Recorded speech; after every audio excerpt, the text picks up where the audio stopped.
राजनीति तो होती रहती है, लेकिन केंद्र की सियासत में भी सबसे बड़ा सवाल अब यही है कि अगला उपराष्ट्रपति कौन होगा।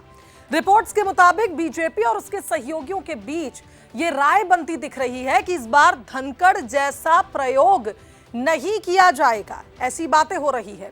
और ये भी बता दें आपको कि रिपोर्ट्स के मुताबिक बीजेपी और उसके सहयोगियों के बीच ये राय तो बन रही है कि धनखड़ जैसा प्रयोग दोहराया नहीं जाएगा, लेकिन धनखड़ के कार्यकाल से जो झटके पार्टी को मिले हैं उसके आधार पर ही पार्टी अब आगे की रणनीति बनाएगी और भविष्य के फैसले को ये निश्चित तौर पर प्रभावित करेंगे। इसी बीच उपराष्ट्रपति चुनाव की प्रक्रिया आधिकारिक रूप से शुरू भी हो चुकी है।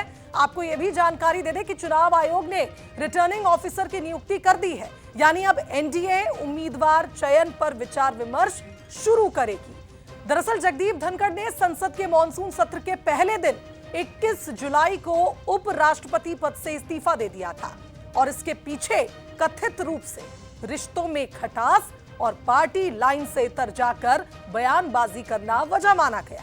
यही वजह है कि उपराष्ट्रपति पद को लेकर सत्ता पक्ष पूरी रणनीतिक बढ़त के साथ ही आगे बढ़ेगी और इसीलिए अभी फिलहाल रणनीति पर पार्टी विचार कर रही है।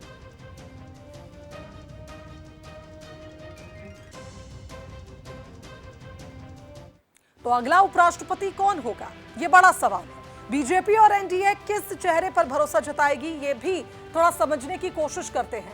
आपको बता दें कि अगला उपराष्ट्रपति कौन होगा, ये बड़ा सवाल है। कुछ नाम हैं जिन पर लगातार चर्चाएं हो रही है। पहले अगर आप देखें तो संगठन से जुड़े भरोसेमंद चेहरे को प्राथमिकता मिल सकती है।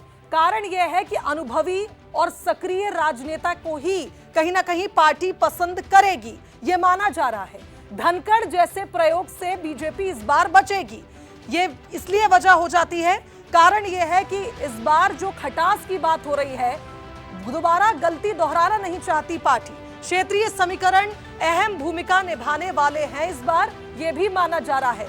फिर चाहे बिहार हो, बंगाल हो, तमिलनाडु में चुनाव होने हैं, इन सारी बातों को ध्यान में रखकर ही अगले उपराष्ट्रपति के नाम पर मोहर लगेगी। तो कुल मिलाकर यह कहा जाए कि अगला उपराष्ट्रपति कौन होगा, यह आने वाले दिनों में पता चलेगा।